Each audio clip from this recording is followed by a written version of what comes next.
আমার আসামি ছিল নুরুদ্দিন, যাকে মৃত্যুদণ্ড দেওয়া হয়েছিল। এখানে মহামান্য হাইকোর্ট বিভাগ তার মৃত্যুদণ্ড থেকে কমিয়ে তাকে যাবজ্জীবন কারাদণ্ড দিয়েছেন। আমি যে বিষয়টার উপরে গুরুত্ব দিতে চাই যে বাংলাদেশের ফৌজদারি বিচার ব্যবস্থায় স্বীকারোক্তিমূলক জবানবন্দি বা 164 স্টেটমেন্টের যে ব্যাপক নির্ভরশীলতা, এইটা ন্যায় বিচার প্রাপ্তির ক্ষেত্রে বড় বাধা।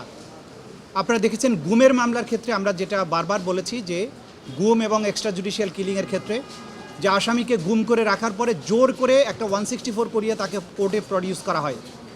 এই 164 বা স্বীকারোক্তিমূলক জবানবন্দি নির্ভর সাজা দেওয়ার এই জুরিসপ্রুডেন্স থেকে, এই প্রবণতা থেকে আমাদের ফৌজদারি বিচার ব্যবস্থাকে বের করে আনতে হবে, যেটা আজকে হাইকোর্ট ডিভিশনের রায়ের মধ্যে দিয়ে এই ব্যাপারে অনেকগুলো ফাইন্ডিং এসেছে, যেগুলো আমাদেরকে এই 164 নির্ভরশীলতা থেকে বেরিয়ে আসতে সাহায্য করবে।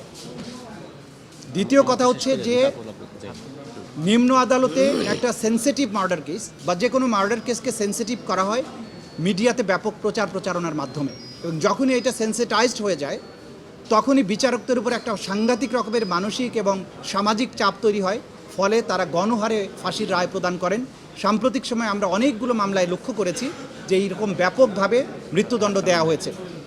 এই মৃত্যুদণ্ড দেওয়ার প্রবণতার ব্যাপারে আজকের রায় একটা বড় একটা ফাইন্ডিং দিয়ে বলা হয়েছে এই ধরনের প্রবণতাটা বিপজ্জনক, এবং যে সমস্ত সংশ্লিষ্ট বিচারক এইভাবে মৃত্যুদণ্ড দিয়ে থাকেন তাদের আইনের জ্ঞান, ফৌজদারি বিচার ব্যবস্থা সম্পর্কে জ্ঞান এবং সেন্টেন্সিংয়ের ব্যাপারে তাদের যে জ্ঞানের স্বল্পতা, সেটার ব্যাপারে হাইকোর্ট বিভাগ আলোকপাত করেছেন, সংশ্লিষ্ট বিচারককে বিচার কাজ থেকে বিরত রাখার কথা বলেছেন। এইটা আমরা মনে করি এই ব্যাপারে ইনস্টিটিউশনাল গাইডলাইন থাকা উচিত, এবং আমাদের দেশে সেন্টেন্সিং বা যখন অপরাধ প্রমাণিত হলো তার সাজাটা কি হবে সেইটার ব্যাপারে কোনো আলাদা আর্গুমেন্টেশন হয় না। দেশের বাইরে কিন্তু এটা হয়, সেই বিষয়টা হওয়া উচিত বলে আমি মনে করি।